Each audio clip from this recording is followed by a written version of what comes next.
Welcome to the Crime Scene Time Machine. My name is Amber, and this is Scott Roeder. Thanks for joining us. Thank you, Aaron. And now let's start the show. Let's start it. Let's start it up. So this is our second episode collaborating together in the Crime Scene Time Machine. And I'm so happy to have Amber with us today. And she's going to be with us often. So get used to her, folks. You're going to have to deal with me for a while. So Yeah, I think they'll be more than happy to deal with you. A little bit more than they're happy to deal with me. I know my audience. So we are going to. This is kind of an unplanned podcast today. We're going to be talking about both the New Orleans terror event that happened on New Year's Eve, New Year's Day, with that guy, Mr. Jabbar, and then we're going to be going into Matthew Livelsberger, and then later in the show we are going to have, I think, a guest to talk about how this true crime case kind of intersects with the phenomenon world of drones and UAPs and that kind of thing. So I think it's going to be a really interesting show. And by the way, folks, this is episode number 91 of the Crime Scene Time. Heck yeah. Can't believe we've got so many episodes in already. So let's just get right to it. I have started some videos, so I'm going to share my screen. And I am, I'm going to share this video right here.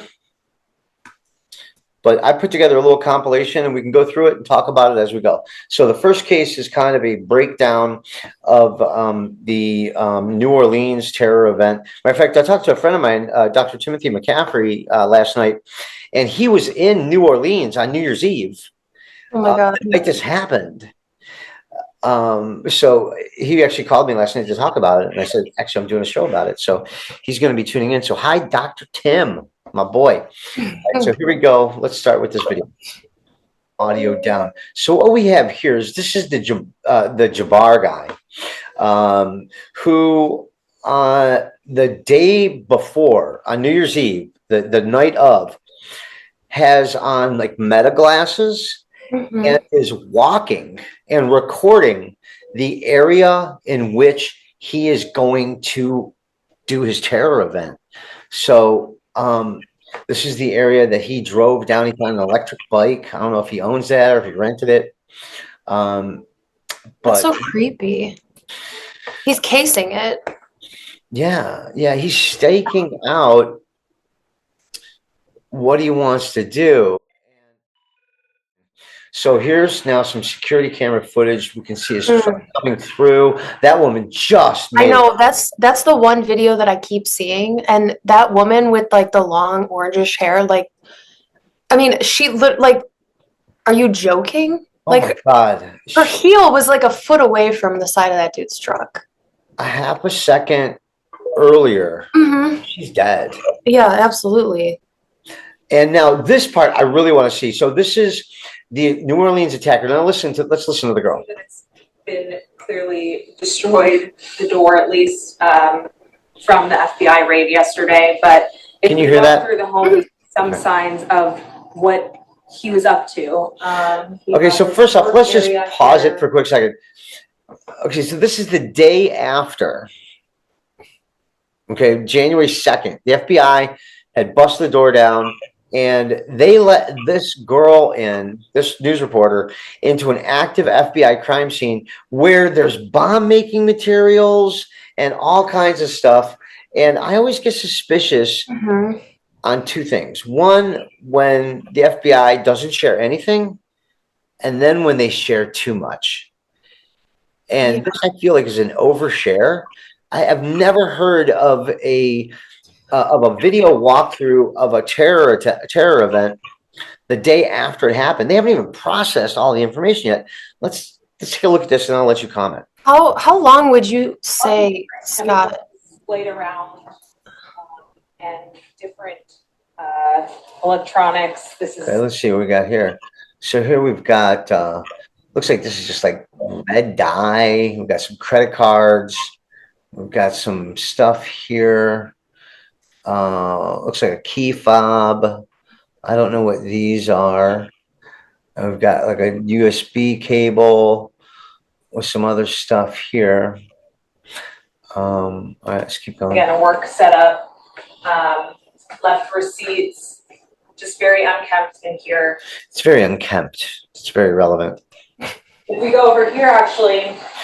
Although I gotta hand her, she's got some good yoga pants. She just looks like some lady at the gym.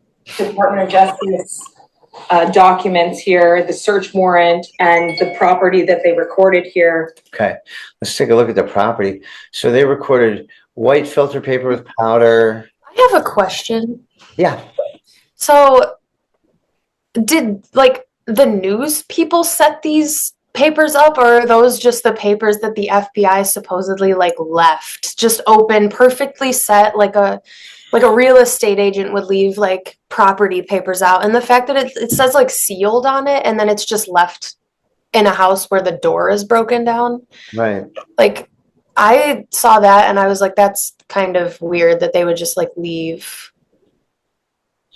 I think it's extremely bizarre. I don't think that it's reasonable, one, to even let a newspaper reporter in. Well, how long do they usually keep a crime scene like sealed up before anybody can come in? I mean, until they have all of the data processed, bagged and tagged and taken away. And as we see here, there is still a ton of material related to the crime that's laid out. And, I'm looking at here. So this is what they said they took. Nitrate filter paper with powder, box of screws, sulfuric acid, acetone, white substance inside bag labeled potassium nitrate, small pistol primer box, burner with white residue, thermometer, stir stick, lab stand, and let's see what else they got. Blue crimping tool, white powder on tools. So I'm sure, and I'm not sure if even all of that stuff, I don't make bombs, so I don't know how to make a bomb. So I don't know if all that stuff is what you need to make a bomb. All right. Well, so anyway, that's Seems to be a lot of chemicals.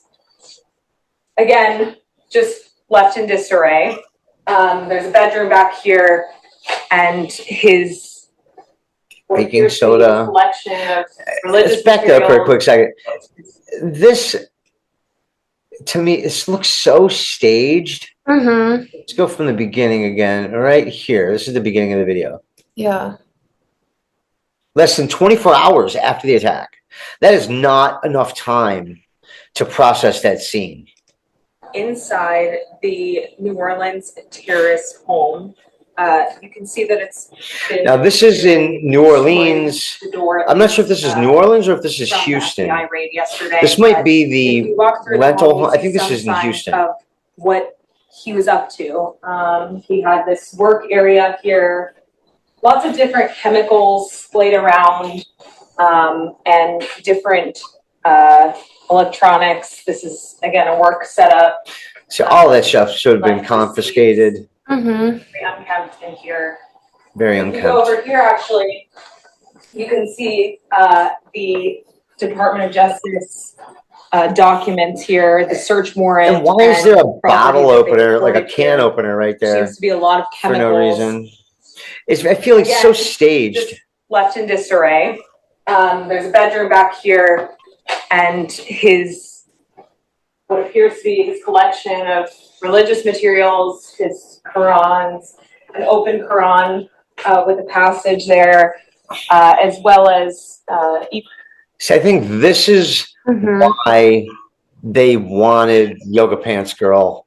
And no disrespect to her. Listen, she was selected to do this by the FBI, probably because she didn't know much. But they were pointing her. It looks like there's an English translation there. I wonder if we can read it.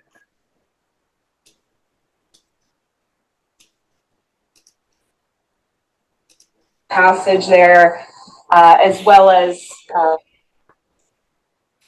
So page 180.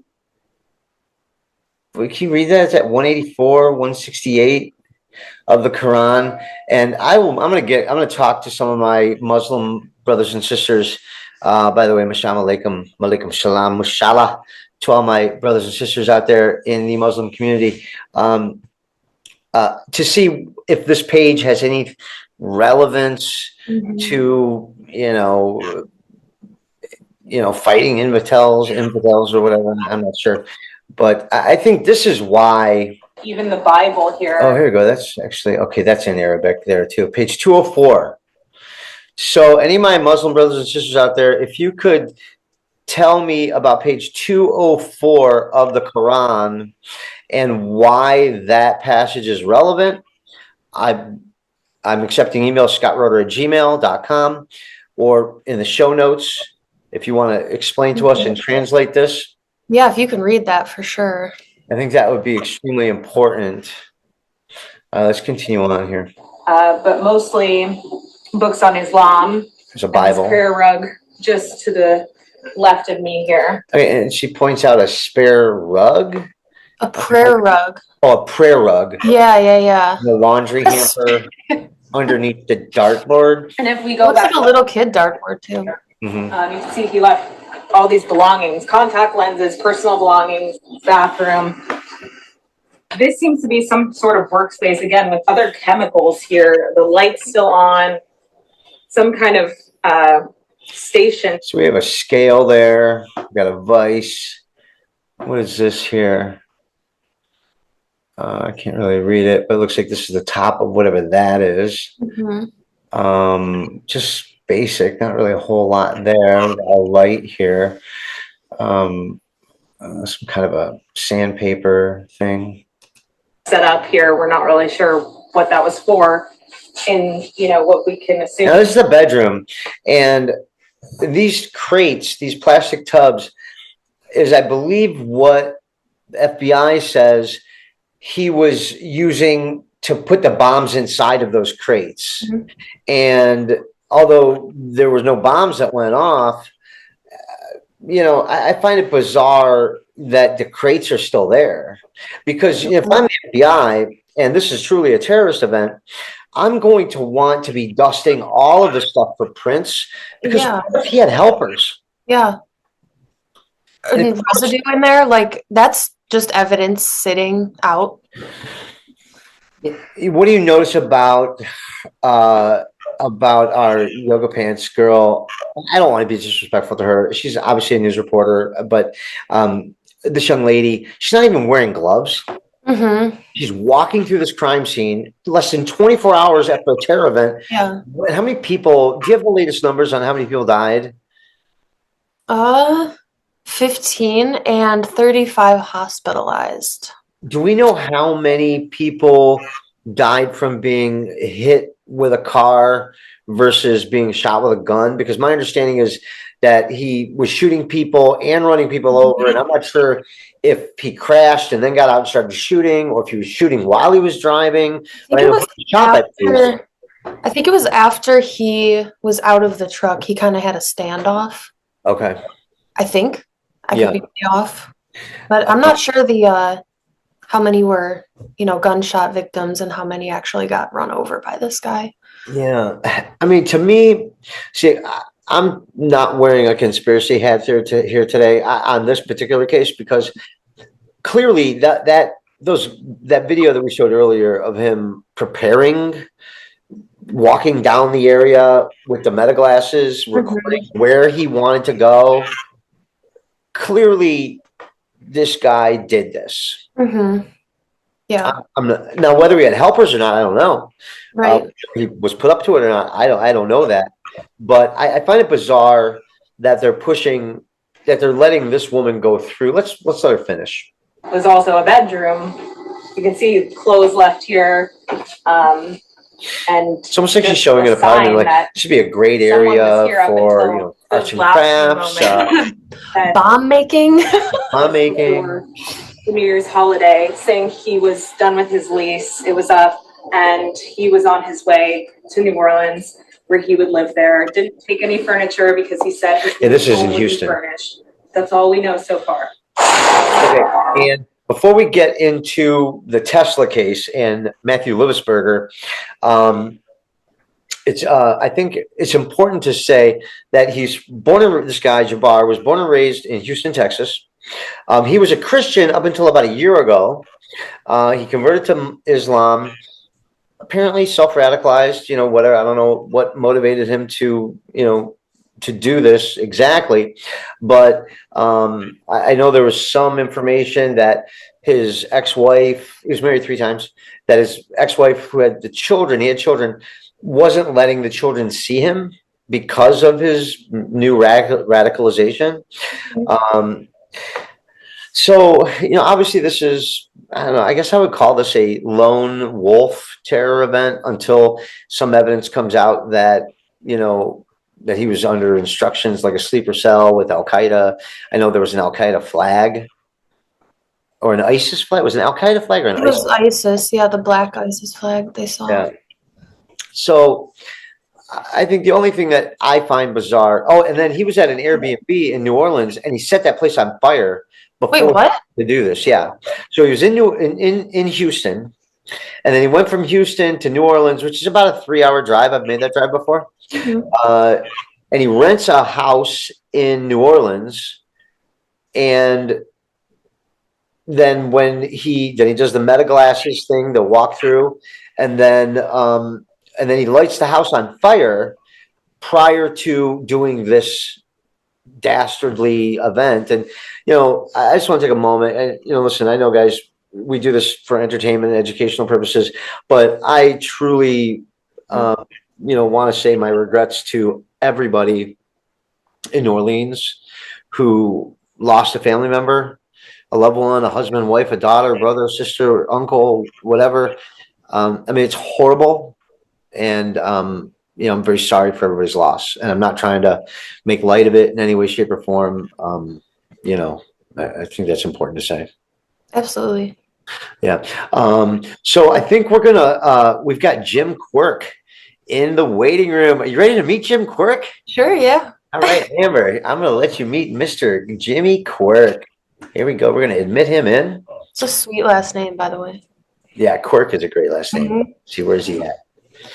Jim, where are you, baby? I admitted you in. We got to do a view,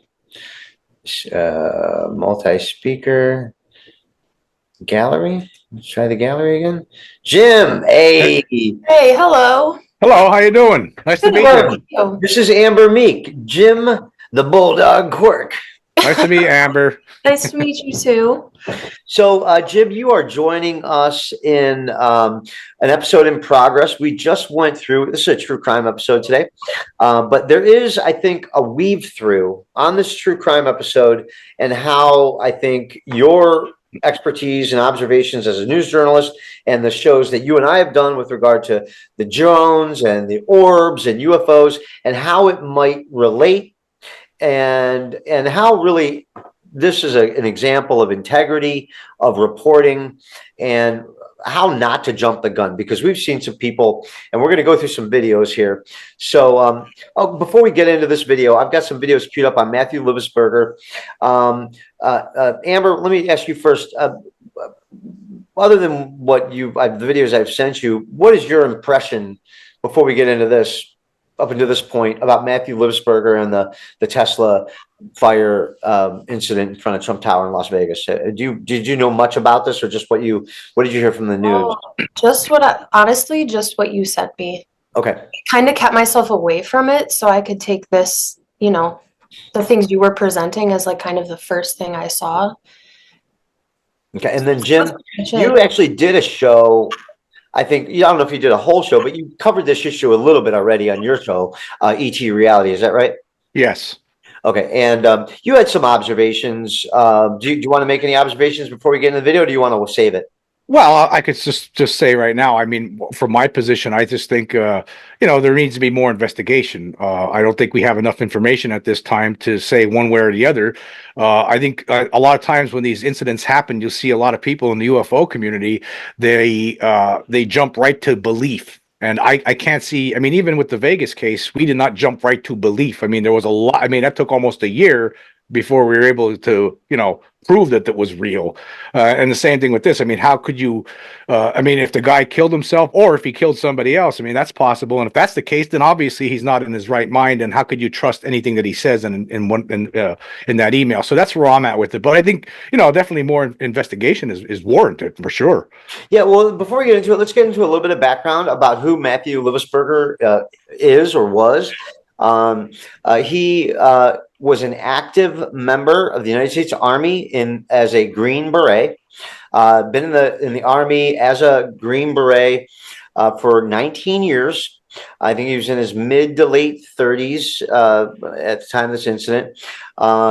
He was married, had a child, was divorced, married again, and then I think he had like a girlfriend on the side, and then he had also an ex-girlfriend that he was talking to, and we're going to hear from the ex-girlfriend later in this video about what he told her prior to this event. So as a Green Beret, he had the classification of something called X-18. And if you go to the United States Army website and you look up X-18, it tells you what these guys are experts at. The number one thing that they're experts at, first thing that they list is evasion. How to evade being arrested or detected. Evasion is the number one thing. And then you go down on the list, obviously hand-to-hand combat. Explosives is a big one as well. Counterintelligence. Listen, the Green Beret are very much like the Navy SEALs.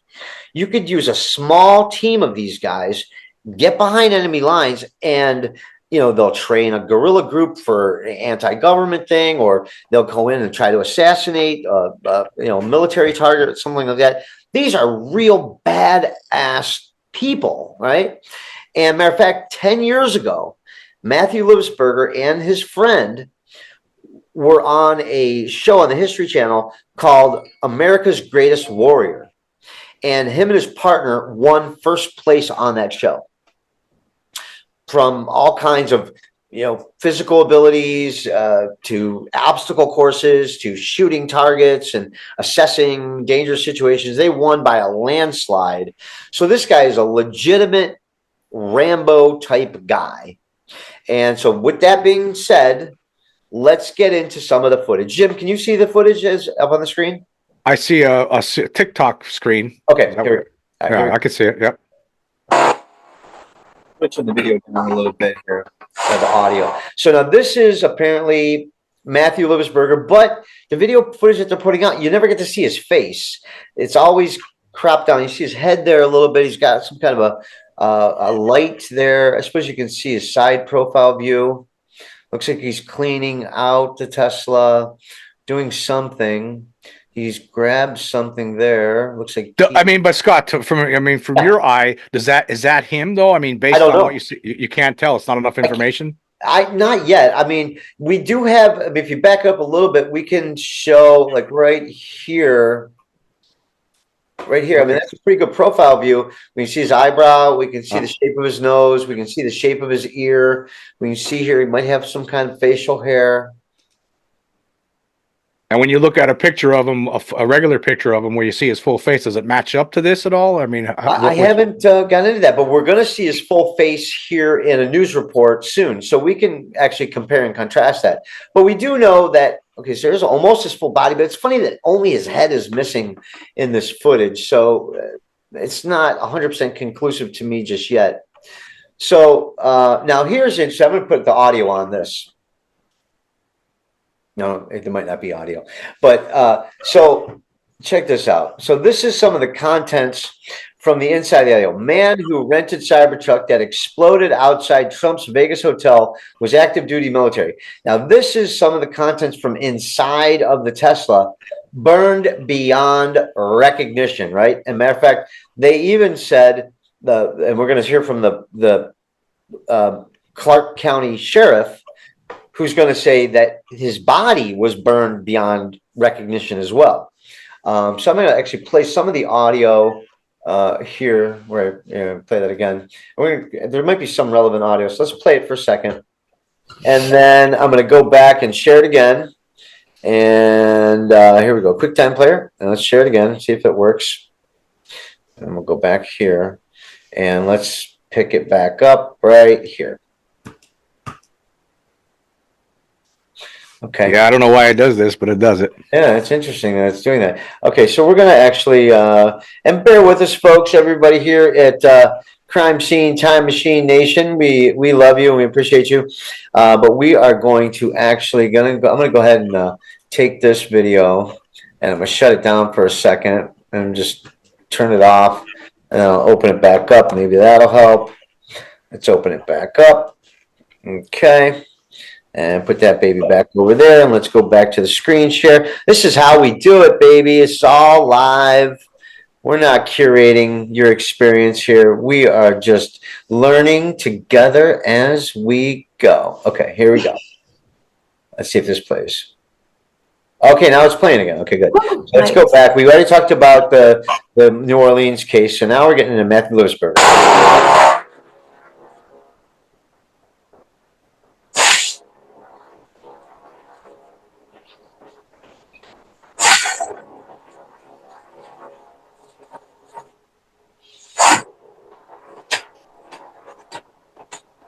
Dramatic music here. I always hate when they put the music on because I feel like it minimizes what's going on.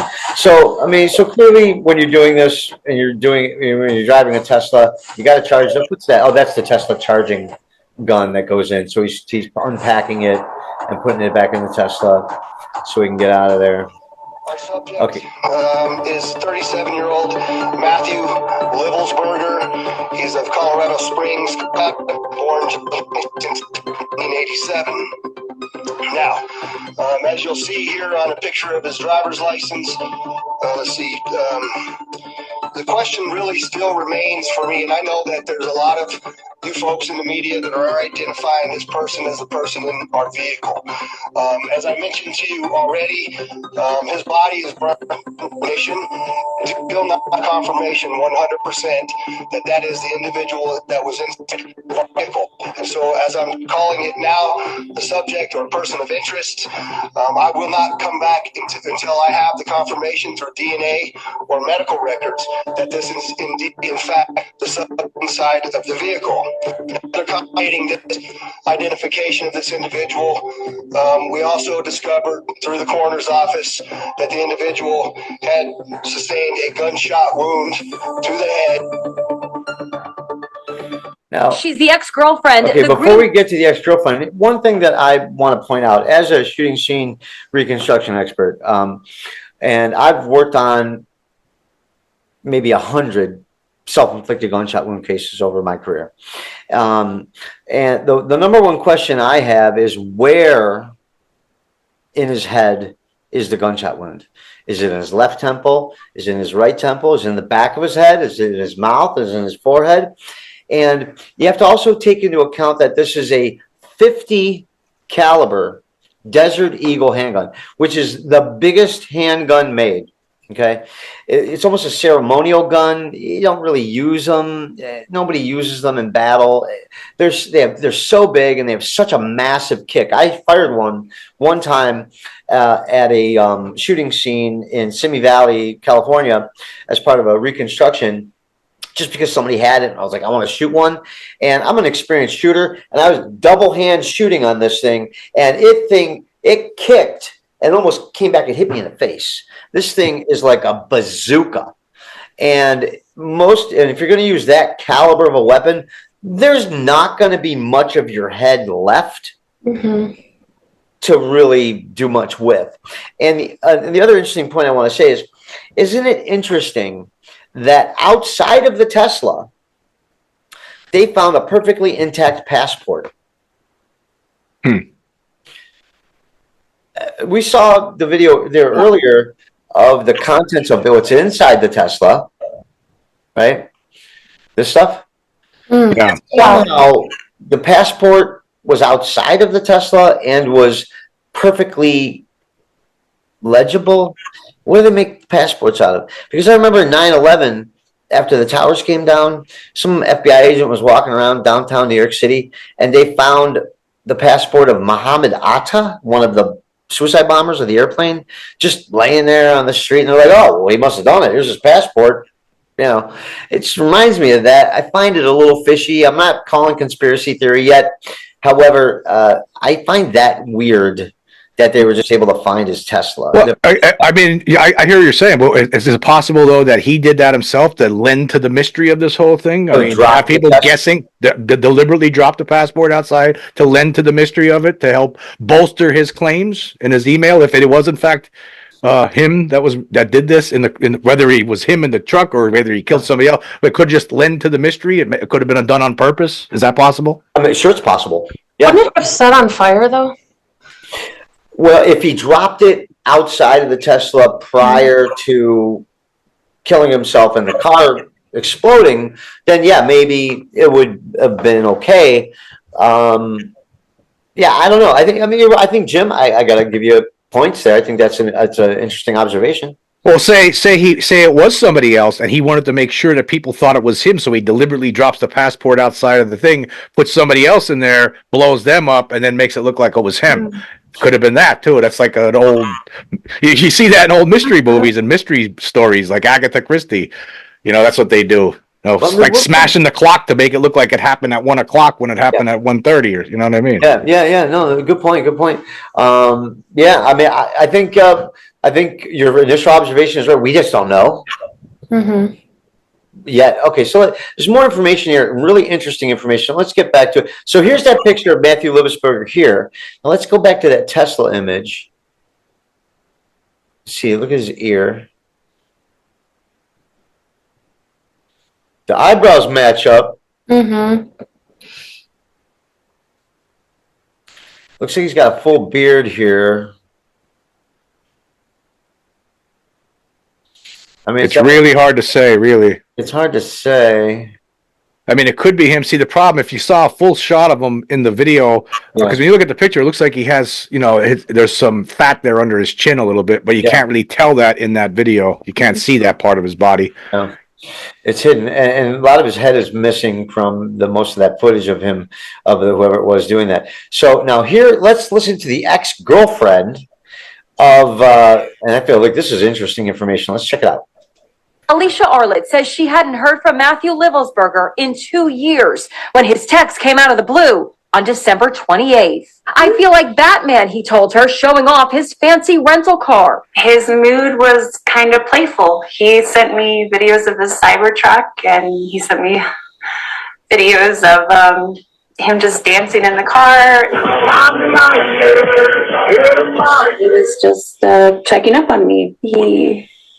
He was really open about the trauma he faced and the teammates he lost. He started to show me a video of him in the Cybertruck. My whole heart broke for him. That he was so broken that he got to that place. He was in an incredible amount of pain every day. Headaches would plague him at night. He would wake up with nightmares. And I tried to get him help, but he was afraid of the shame of it. He had good days and bad days. And I failed him. We all failed him. Army failed him. Okay, so now this is the moments before the Tesla blows up, and we're gonna look at this a couple of times, and we may, guys, have to like jump out and come back in because we only got 2 minutes left. But let's use this full 2 minutes here to look at this footage. Okay, so let's go back. I thought it was interesting what his girlfriend's saying. I mean, that sounds like he's been suffering with PTSD for quite a while leading up to this. So there's another reason to believe that maybe this was, you know, just stuff that he created in his mind, or maybe somebody tricked him into believing this. That's possible. There's just so many different possibilities here, and I don't know if we're ever going to get to the bottom of it. Unless he turns up alive somewhere, and then we, you know, I don't know. We're going to get into that too, because so I'm going to look at this footage frame by frame. There's some weird light coming out of the Tesla right here. Isn't that weird how that light is right there? That could just be a trick of light because the light's coming down.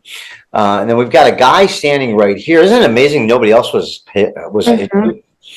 There's got a guy standing here with his bags. There's people on the inside. There's a car parked here. Let's keep going here. So, and then if he shoots himself prior to the explosion, I certainly don't see any signature. Wow, we've got a car door opening right here at the same exact time. Wow. And then it looks like somebody's behind here. Let's look at this car door open. We got somebody coming out here. I see somebody there, right behind the glass. And this car door's open. There's people standing right over there. There's people standing there. Do you see the people there? Yeah. Right here, right in the back left-hand corner there. There's right there. Yeah. There's some people right there. Two people there, and then somebody getting out of the car right here. So then as this thing, there's that initial explosion. It looks like the blast comes right out of here. It comes out from underneath the car. And then we've got this big explosion. And then somehow okay, let's see. Is there a passport laying on the ground before the explosion?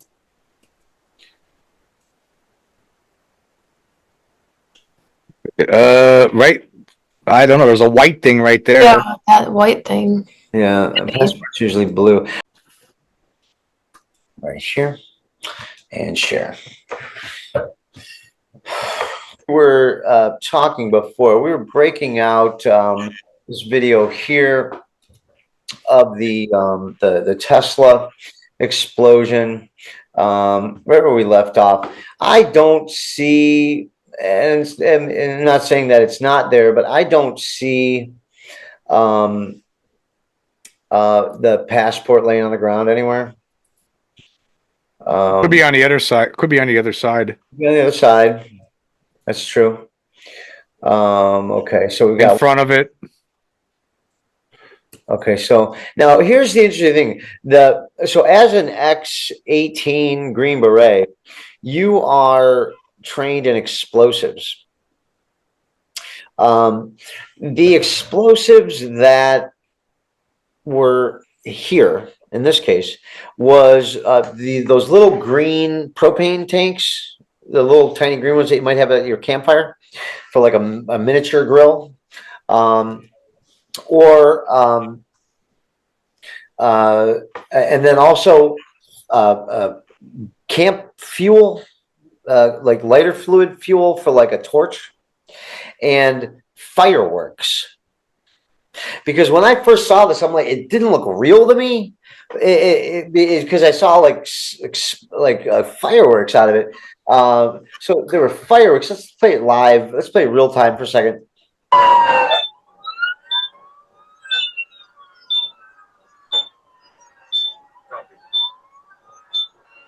An active duty U.S. Army soldier, a new father, and reportedly a fan of Trump.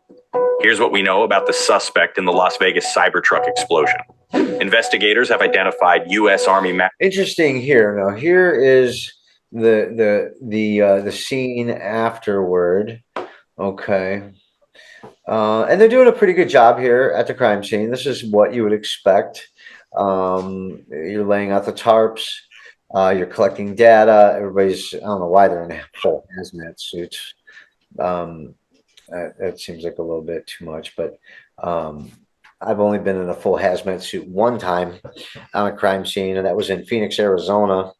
And that's because I was in a subterranean makeshift basement underneath a trailer of a mobile home park where there were dead bodies underneath. Wow. And the smell was so overwhelming. It's the only time I've ever had to be taken out of a crime scene because I became incapacitated, because the smell of the dead bodies was so overwhelming that I got dizzy and I asked to be helped out. And it was like 110 degrees that day in Phoenix, middle of the summer. Bodies were just melting. They'd been there for like 3 days. And I actually discovered them because there was something in the floorboards, and I pulled open the floorboards. I'm like, oh shit, there's something down there. And then I went down there, and it was just so overwhelming. I ended up almost passing out. And I had a full suit on, but I didn't have headgear on. Probably why I passed out, because the smell. But you see here, it's a lot of components. This looks like the charger for the Tesla battery. It looks like the one door either was taken off, because if you look at the actual explosion itself, the car was fairly intact. Let's just look at it here again.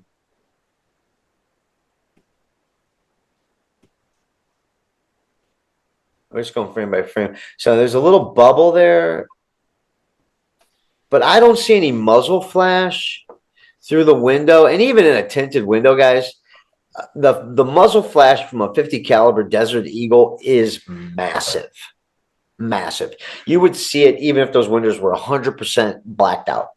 I don't see a gunshot, at least at this time. We don't know how many minutes it was parked there before it was exploded from this footage. So, and if this thing was on some kind of a timer, but if you're going to fashion a timer, why make it such a remedial bomb when you're trained to really seriously blow things up? Why MacGyver some household garage materials to blow up a rented Cybertruck? Oh, here's another interesting fact, guys. And I'm not trying to tie this together with the Jabbar guy in New Orleans, because I believe that guy was radicalized and he is a killer. So I don't think that they're connected in any way. But interestingly, both Jabbar from the New Orleans case, he was also in the Army, and he was stationed at Fort Bragg, North Carolina.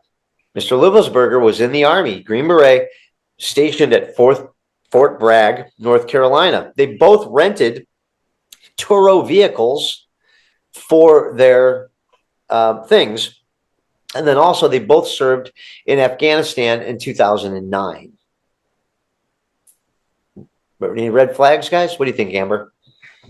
They address that in these videos later on, so I don't want to like say too much, but they address the fact that they were like kind of in the same place, but not at the same time, and that's all I'm gonna say. Because I mean, they're in this video; it explains that. So Yeah, I don't want. the one thing, that Jabbar guy was not a Green Beret.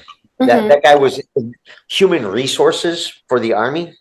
He Okay. wasn't a warrior. He didn't pick up a gun. He wasn't fighting the Taliban in Afghanistan. He was more of a human relations guy. So if there's new troops coming into the battlefield, he'll be like, all right, you're assigned to squad 5, troop 6, or whatever. He would be like, place people where they need to be, or give people their assignments, so on and so forth. Jim, any observations about the coincidences there, that they both were at Fort Bragg, they were both in the Army, they both served in Afghanistan, they both rented from Turo, and that these events happened, on the same day? I mean, one was 3 o'clock in the morning. Well, my observation is something that you always say, is that there are no such thing as coincidences. That's my observation, but I don't know. I mean, sometimes there are, I guess. I mean, we'll have to see. I don't know. I'm not sure what to say. But like you always say, there are no coincidences. Yeah. And that just seems like a funny one to me, right? It does raise a little flag. It does. It raises some red flags to me. But this footage is fascinating, of this explosion. Let's keep playing it here, because we're going to get into it again here. And I don't know if that sound of the police cars is part of this video, or if somebody overlaid that. And then you actually hear at the beginning, you actually hear like a beep, beep, beep, like a tick down. I don't know if that's added either. You hear that? Beep, beep, beep.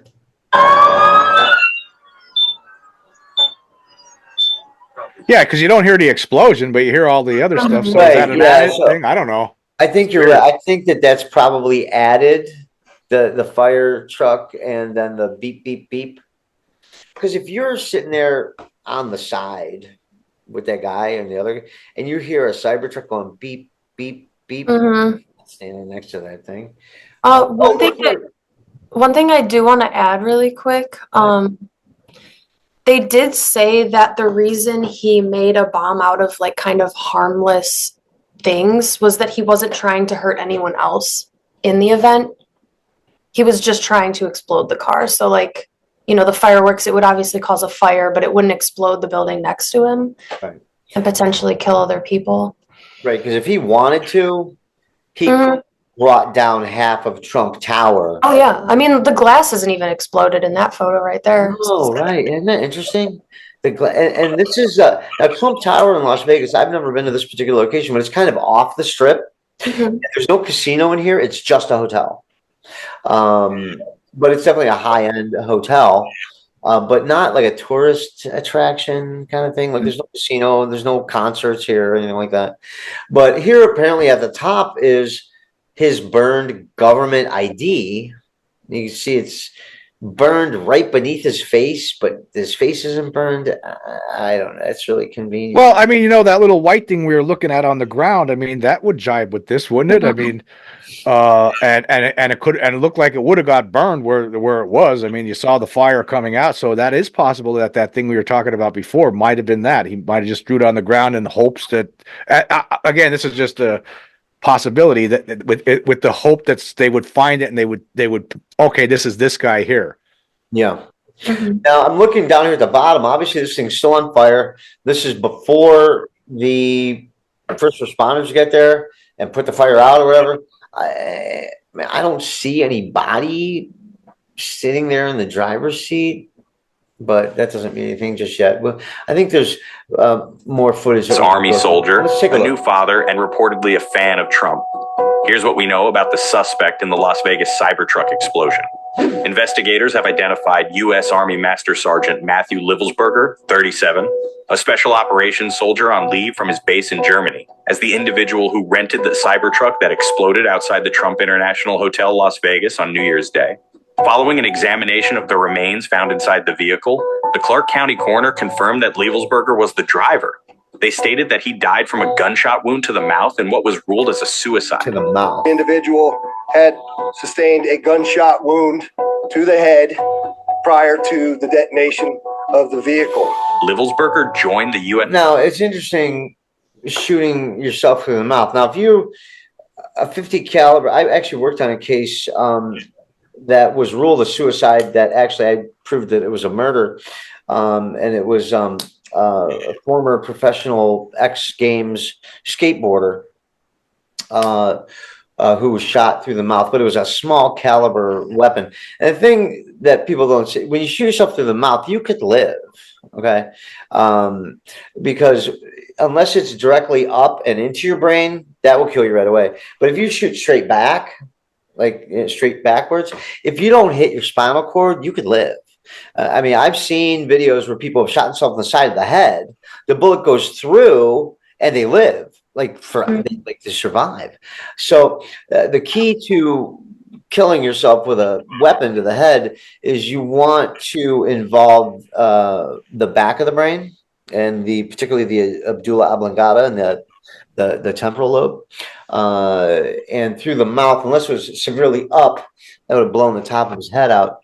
But that would have been a dramatically loud and bloody and visible thing if it happened just prior to the event. Now, I don't think they have any way to know forensically whether or not it happened on the way there, 10 minutes before, 20 minutes before, or 10 seconds before. Forensically, there's no way to tell how many minutes, hours, or seconds prior to the explosion that the gunshot wound happened. Does that make sense? Mhm. Yeah. Let's go back to the video and see what's going on here. Army as a communications officer in the Special Forces. Livelsberger's former military colleague said he had also become a father in April of last year. However, his wife and the mother of his baby daughter reportedly broke up with him 6 days before. This is a good photograph here. I see this. I don't know what that is. It could be his body. I don't know. Yeah, that could be his head. Is that the side view mirror? Oh, you're Yeah, right. you know what? That's what it is. You're You're right. right. That's side mirror. But I do see a head in here. That's why we have Amber here, because Jim, I got to tell you something. Women are smarter than men. Oh my God. I'm telling you this right now. I don't care how much training I have or how many observations. Amber is a smart person. Thank you, Scott. I appreciate No, it. you're welcome. And I believe that 100%. Women have an intuitive ability to be crime fighters. And I think more women need to go into law enforcement and be detectives because women have the ultimate, what I call bullshit meter. And of course, most crimes are committed by men. So, who better to solve that than a woman? I would say if he shot himself in the mouth and then he had the explosion as well, I mean, that definitely his body could have slumped over. If he's not wearing the seatbelt could have got burned, even if he was. But the body's going to slump over. You would think if you shoot yourself in the head, there's going to be some movement after that, and you're dead, and you're going to fall over, sideways perhaps, and that's why you can't see anybody sitting in No, there. you're That's right. I don't disagree with you there, Jim. But I think you're right. That is the side view mirror. Okay, let's see what else we got. Thank you, Amber, for that observation. Let's see what incident, according to law enforcement sources. His uncle described him as a 100% patriot and likened him to Rambo. His uncle also said he was also known for his patriotic posts on Facebook and his support for President-elect Trump. A family member told CNN, Matt had a lot of respect for Mr. Trump. He just loved the guy. However, Spencer Evans, the FBI special agent in charge, said, it's not lost on us that it happened in front of the Trump building and a Tesla vehicle was used. Clark County Sheriff Kevin McMahill discussed reports of Las Vegas suspect and the suspect in an earlier New Year's Day attack in New Orleans, noting that both had served at the Fort Bragg military base in North Carolina. He added, however, that it is a very large military base, and there is no record that they served in the same. And by the way, Fort Bragg has now been renamed Fort Liberty because Fort Bragg is infamous for treatment of its people there. Or even at the same years at Fort Bragg. McMahill indicated that both suspects were deployed to Afghanistan in 2009, but there is no evidence they were in the same province, location, or unit during the deployment. And we also know, of course, that they both used the rental company Turo to rent their vehicles. The FBI said there is no definitive link between the deadly New Orleans attack and the vehicle explosion outside the Trump Hotel in Las Vegas. McMahill addressed the very strange similarities between the two incidents. We're not prepared to rule in or rule out anything at this point. There's lots more for us to do in this investigation. I like that Clark County sheriff, smart guy. Not like most people that we're going to see here where they jump to conclusions. Now here we're going to go, and this is Jim, where I think you're going to come in, and Amber, this might be the first time. I know you might see this, but you might not be familiar with this genre of this guy. I've seen his show a few times, but let's play him. This is, what's his name? Sean Ryan. He's a former Navy SEAL.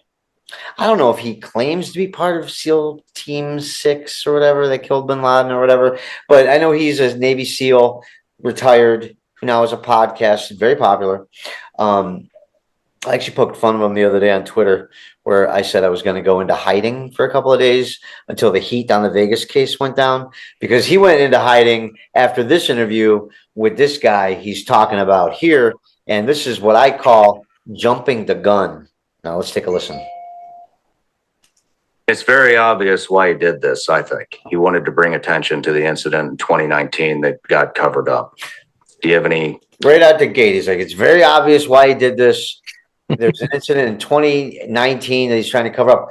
Right out of the gate, he's already saying why he did it. Comments? I don't like when people do that. No. I don't like when people come to jump to conclusions immediately off the bat like that and say these kind of things. No, I don't appreciate it. I feel like it's an insult to intelligence. I agree. Yeah. Any insight? Any theories on this? So we had a running theory downstairs. I've seen all of the conspiracies. I've seen all the questions about, all right, this guy is 20-year special forces. He just got done with team sergeant time. He's a very qualified and very capable Green Beret. Everybody I've spoken to who knew the guy prior, yesterday I spoke to several people, to include his old team leader, who's now Lieutenant Colonel, said he was fine. Nothing out of place. His mental state was not something that anybody was concerned about. Not according to his ex-girlfriend. Ex-girlfriend posted photos of him bragging about how he got a Tesla and all this other stuff. So stick with me here. Well, first of all, why would you brag about renting a Tesla? Mm-hmm.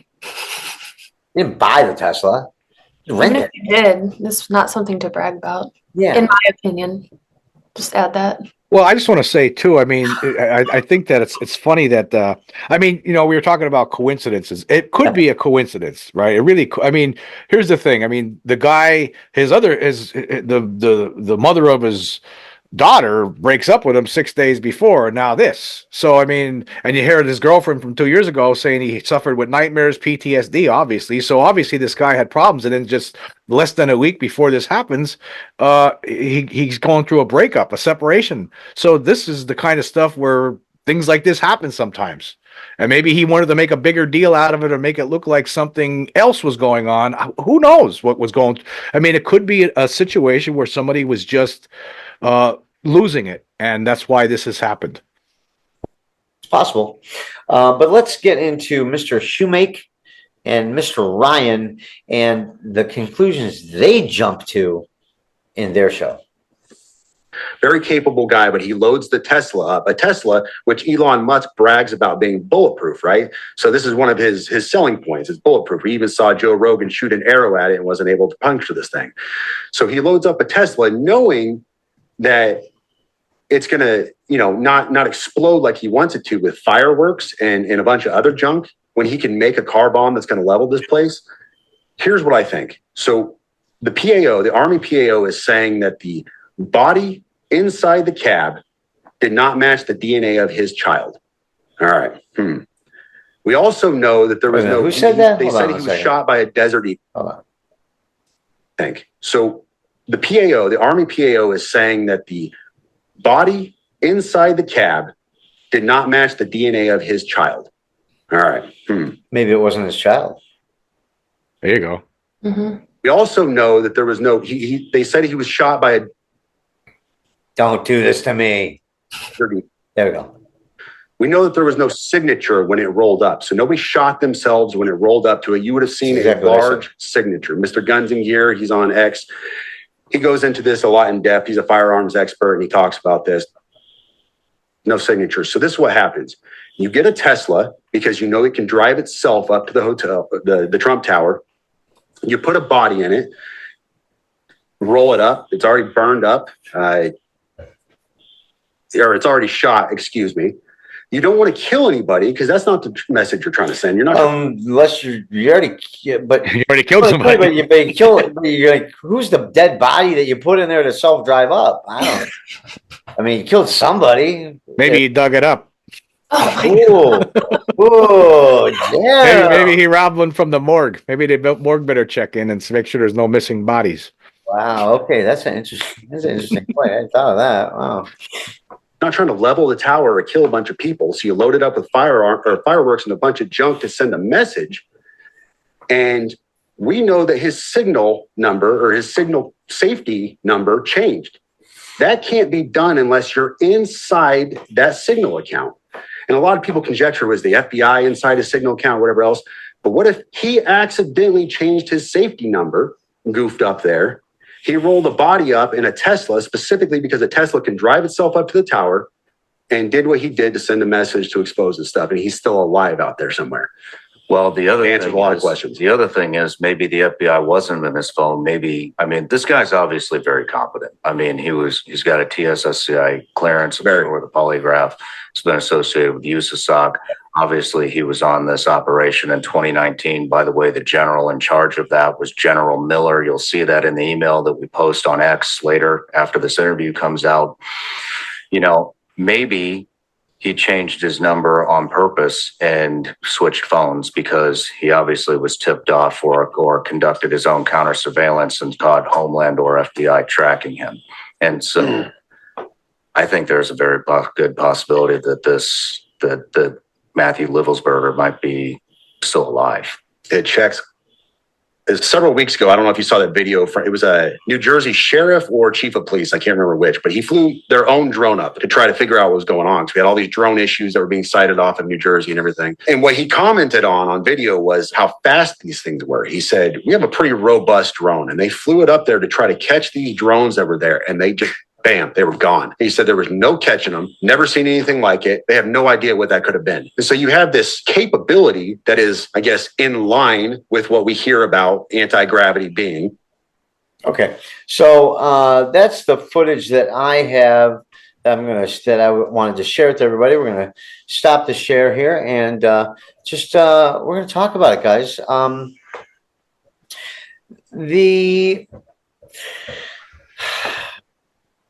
The email that this guy Livelsberger allegedly sent to Shoemake, who then immediately goes to Sean Ryan to go on his podcast, and then the day after they do this interview, Sean Ryan posts a video saying, "I'm going into hiding with my family." And then now, since then, this guy Shoemake and Sean Ryan are also now walking back this conspiracy theory about the drones being involved and so on and so forth. Now, one thing I do want to report to you guys, the drone situation is still going on right now in New Jersey. Matter of fact, the FAA and the FBI issued a total drone ban, not on the little drones and the little semi-pro and the pro ones, but on these car-sized drones, saying that the FBI and the FAA are hunting down and will arrest any of those drone operators and will shoot these drones out of the sky with deadly force if necessary. But yet you don't see the drone stuff in the news anymore, although it was covering the news every day. I was on Surviving the Survivor. I did an episode about it. Jim, you did a couple episodes about it. I know, Amber, you've been following the drone situation. We've seen it on social media.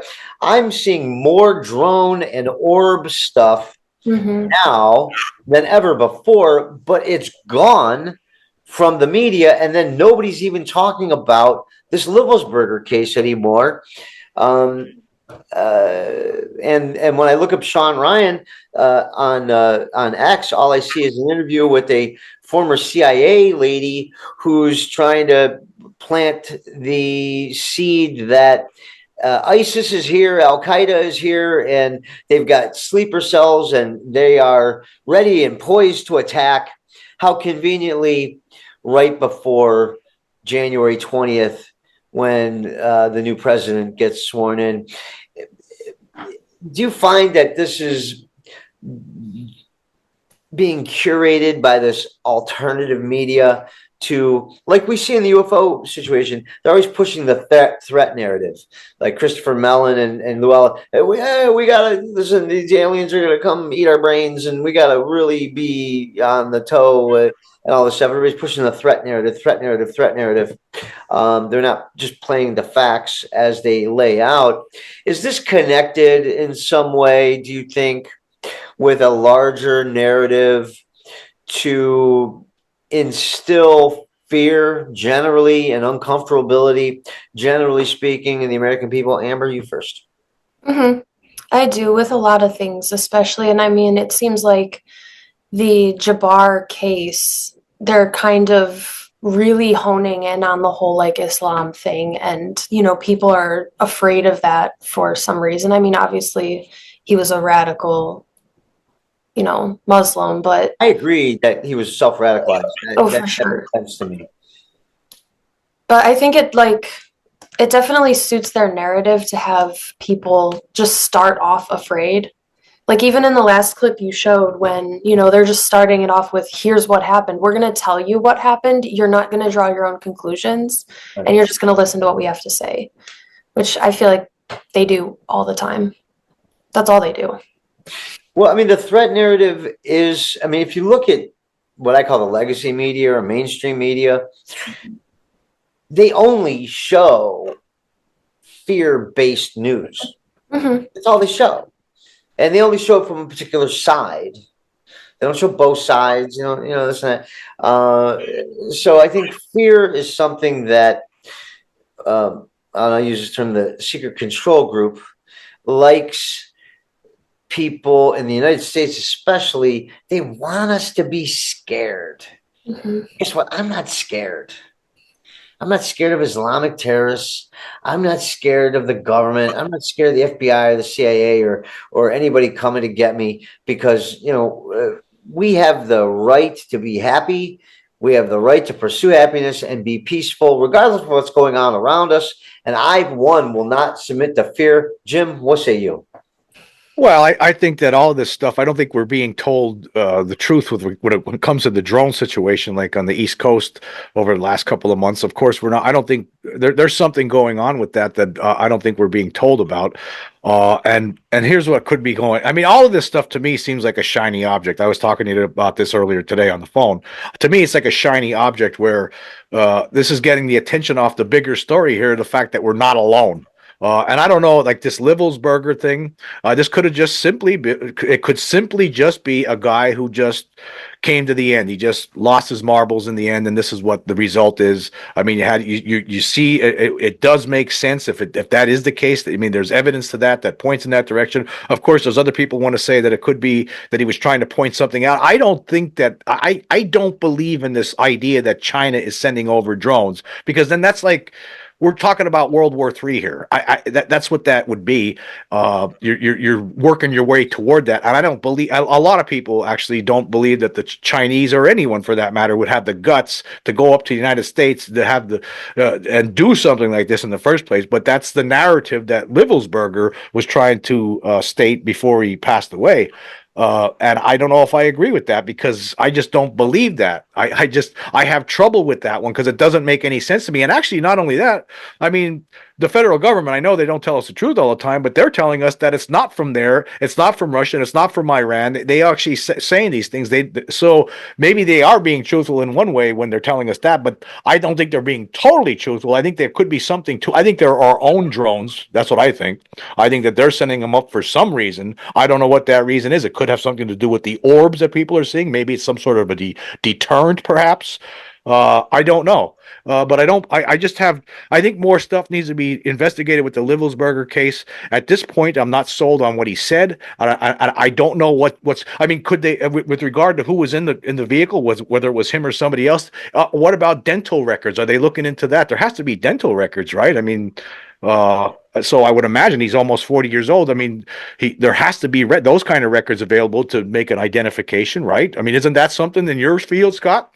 Well, yeah, I mean, yeah, sure. I mean, especially when you have a body burned beyond recognition, DNA, obviously he's got viable DNA. They're saying it doesn't match his child, but like I said, maybe it's not his child. Maybe, that happens. But the dental records are unfoolable. You can't fool dental records. Everybody's teeth are different, just like your fingerprints.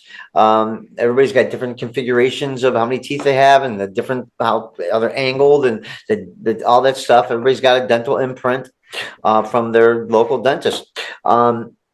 So I think that we need to, one, verify that it's his dead body in there, and two, I think we have to verify that it was self-inflicted. I'm not sure it was self-inflicted. It could be. It very well could be. It could also be a murder. And maybe it's not even him. We don't know, but I think it's bizarre.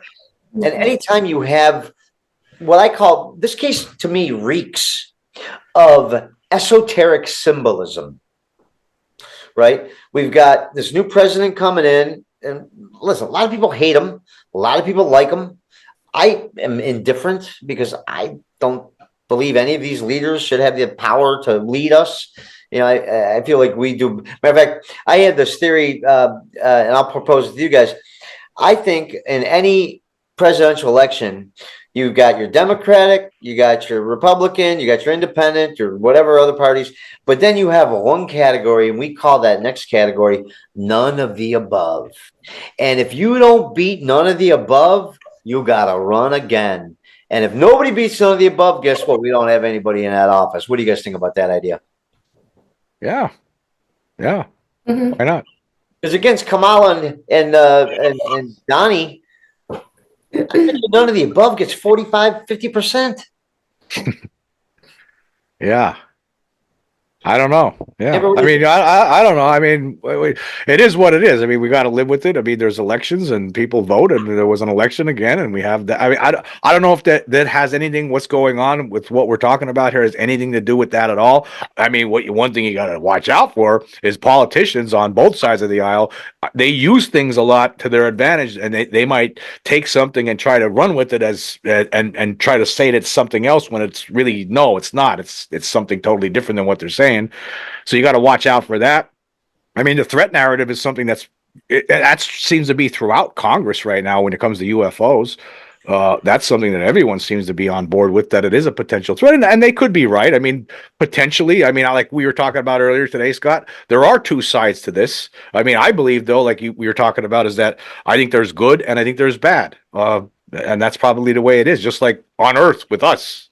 I mean, some creatures might be here for, I don't know, maybe not to harm us at all. Maybe they're just interested in us, and then there could be other ones here that are of a different mindset that want to take over. They need a new planet because theirs is dried up or something. Who knows? Yeah, well, Amber, and I'm going to make a comment, and I'm going to throw it over to you. We've got about 4 minutes left in the show before we're going to hang it up. And this is, I think, a great show. I love the combination. Jim and Amber and Scott, what a motley crew of people here. Of course, Amber's really classing up the joint, and I really appreciate you for doing that, being my new partner in the true crime world. And then we're also going to be, just a quick little announcement, me and Jimbo are going to be starting a little side adventure called Absolute Proof, the Absolute Proof podcast. And just a little bit teased out, but let me just set this up for you, Amber. Do you think that there was a message being sent, a Tesla, Elon Musk in front of Trump Tower? We got the explosion, it's going to be a dumpster fire of a whatever presidency. Maybe that's the message. But then we have all this other chatter about, oh, it's China, it's Iran. And then the first order of business by the Mike Johnson, the Speaker of the House, was to give $8 billion to Israel to keep their genocide going against the poor Palestinian people. And I have a soft spot in my heart for good, God-fearing Muslims. I have a lot of good Muslim friends. I also have a lot of good Jewish friends. And I think the Jewish people are beautiful people. It's their leadership, the Israeli government, that is really the bad guys here. And like I said, it's the leadership of some of these Muslim countries that are the bad guys. The rank and file, the people who live in Iran, they love Americans. The people who live in America, we love the Iranian people. It's the governments that are fighting, and then our government is taking our tax dollars and giving it away for war. And the one thing I know all of these Democrats and all these Republicans agree on is to keep having war. And that I'm against. Amber, over to you. We got 2 minutes to go. What was your question? My question is, do you think that the New Orleans attack and the Tesla situation and possibly even the drone situation are curated to continue the threat narrative so that we keep funding weapons of war as opposed to, I don't know, curing people of illnesses and building schools and parks and peaceful adventures? I think the Jabbar incident is isolated on its own. The guy obviously had issues. I don't see a connection really to, anything else there right now. As for Matthew, he was obviously struggling for a really long time. And one thing that kind of stuck with me actually with it was, if he just wanted to end his life, he could have just shot himself anywhere. Why did he blow up a Tesla that is always referred to as a dumpster, right in front of it is kind of strange, but again, he may have just wanted to take himself out and be remembered for something, which is totally possible. I don't want to dive too deep into it as of now, because there does need to be a little more investigation done, I think, on all of it. I think that is a great point, and I think that kind of mirrors what Jim is saying, and I agree. I think that we should pause, Mhm. let more information come out, evaluate it as it happens, and keep an even keel. And on behalf of Amber and Jim, I've been Scott Roeder, and I love you, Planet Earth. See you next time. Bye.